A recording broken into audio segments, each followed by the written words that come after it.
Most people think heart attacks announce themselves. Chest pain, pressure in the arm, a dramatic moment you can react to. That's what we've all been taught to expect.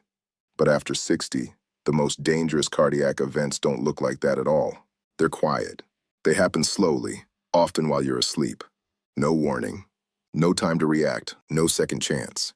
And here's what surprises most people when they finally hear the truth. Those events are rarely random. They are usually triggered by something small, something ordinary, something you did just a few hours before going to bed. A habit, a decision that felt completely harmless at the time. I've spent over 2 decades working alongside cardiac teams, studying what actually happens before, during, and after major heart events. And I can tell you this with absolute certainty. The patterns repeat.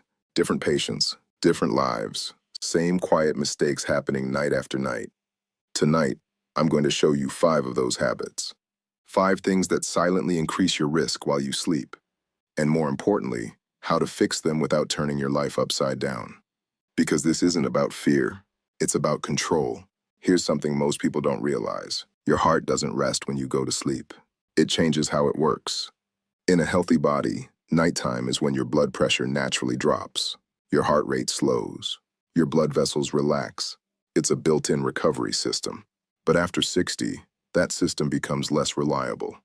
Blood vessels stiffen, hormonal signals weaken, regulation becomes less precise, and your margin for error becomes much smaller.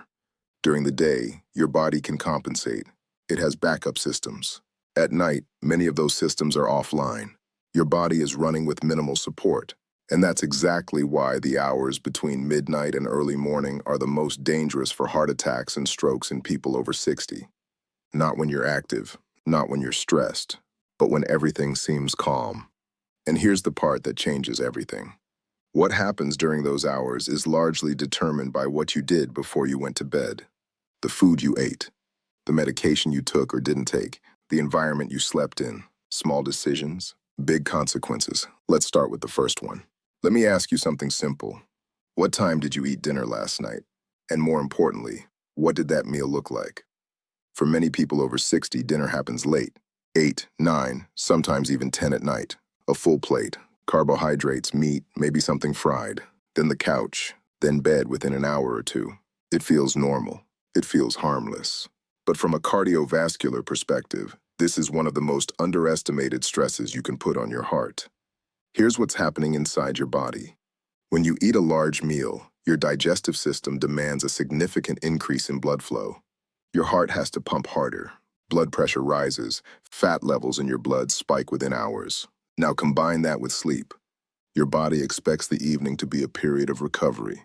Instead, your heart is being forced to work harder at the exact moment it's supposed to slow down.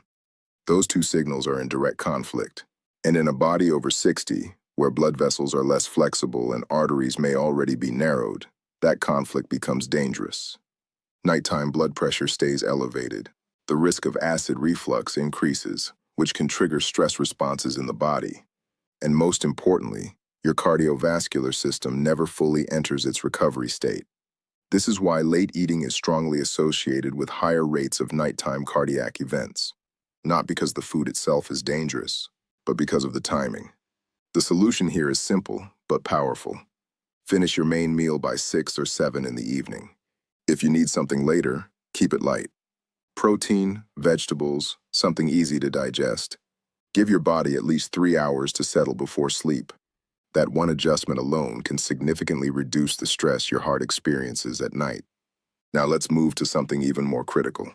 If you are over 60 and you take medication for blood pressure, and statistically most people in this age group do, the timing of that medication matters far more than most people realize.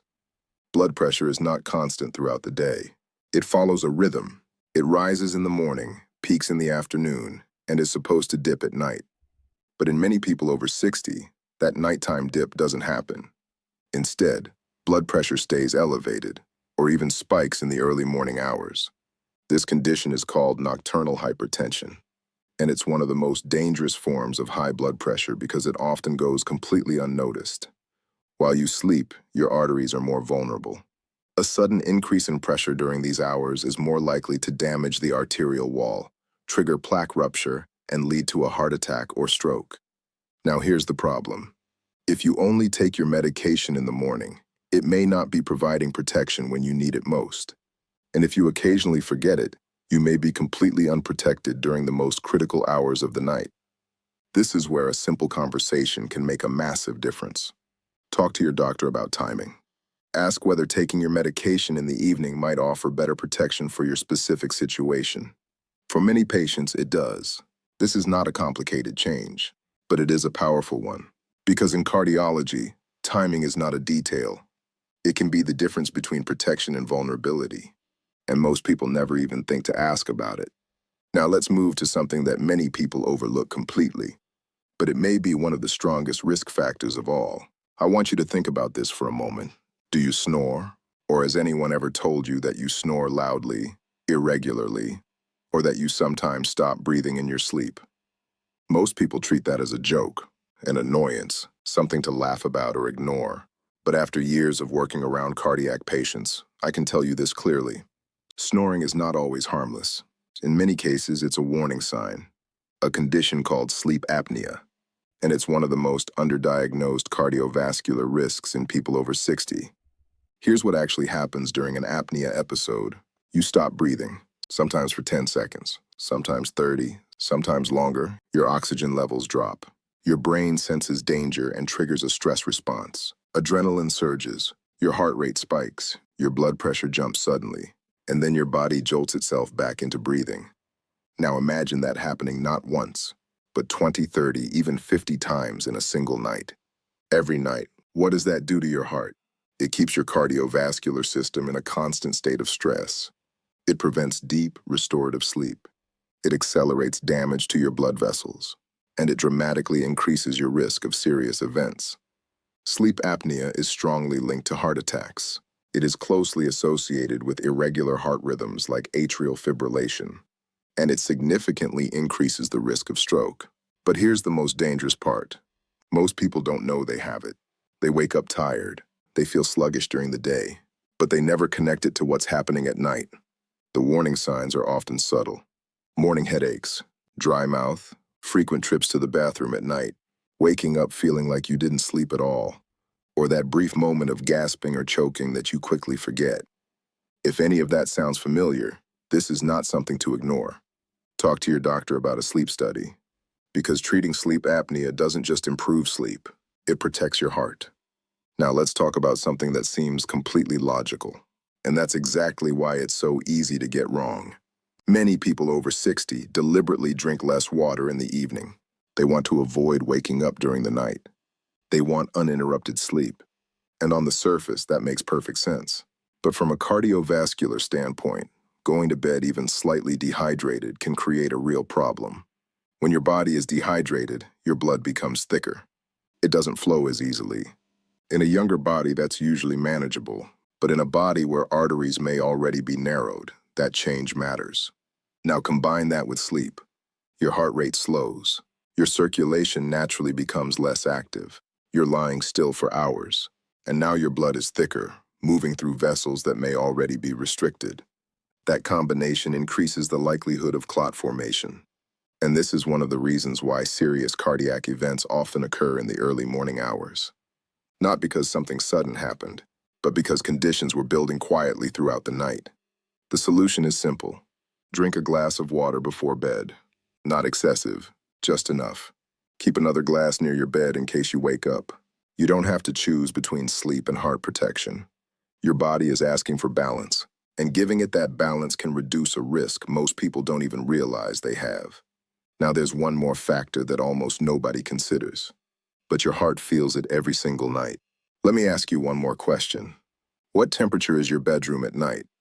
Most people have never once thought about this in terms of heart health. They think about comfort, they think about habit, but your cardiovascular system responds directly to your environment while you sleep. And the temperature of your room quietly affects how hard your heart has to work all night long. If your room is too warm, your body struggles to cool itself down. Your blood vessels dilate. Your heart rate stays elevated. You sweat more, which increases fluid loss and pushes you closer to dehydration, and your sleep becomes lighter, less restorative. Your body never fully enters the deep recovery state your heart depends on.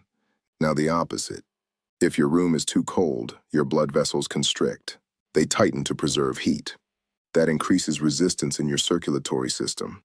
Your blood pressure rises, and your heart has to push harder against that pressure. For someone with already sensitive arteries, that added strain matters. The optimal range is simple, between 18 and 22 degrees Celsius. Within that range, your body stays balanced, your vessels stay relaxed, your heart rate stays steady, your sleep stays deep. One small adjustment, real impact. Now, if you step back and look at everything we've covered, something important becomes clear. This isn't a list of random problems. It's a pattern. And more importantly, it's a system you can control. You don't need a complete lifestyle overhaul. You need a simple, consistent evening routine. Here's what that looks like. Finish your main meal by 6 or 7 in the evening. Give your body time to digest before sleep. Take your medications at the right time, based on a conversation with your doctor. Not based on habit, not based on guesswork. Wind down properly. Reduce stimulation. Let your nervous system slow down before bed. Make your environment work for you.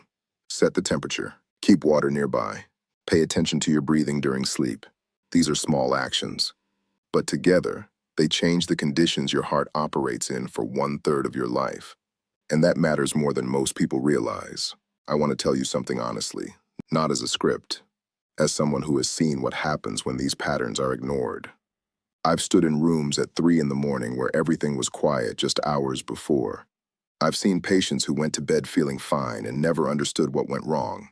And I've spoken to families who had no warning, no indication, no time to react. And in so many of those cases, the cause wasn't something rare. It wasn't something unpredictable. It was a pattern, a set of habits repeated night after night, a system that was slowly being pushed in the wrong direction. That's the part most people never hear, because no one explains how small decisions compound over time.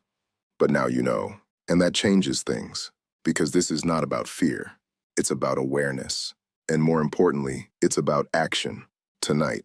Not next week. Not after your next appointment. Tonight. Let's bring it together clearly. 5 habits. 5 simple adjustments.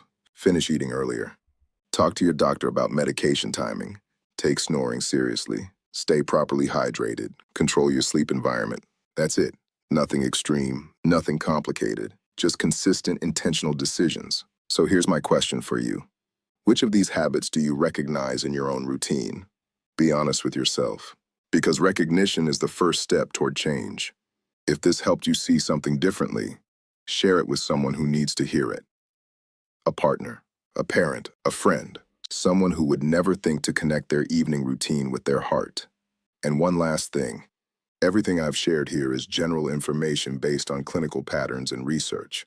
It's not a substitute for your personal medical care.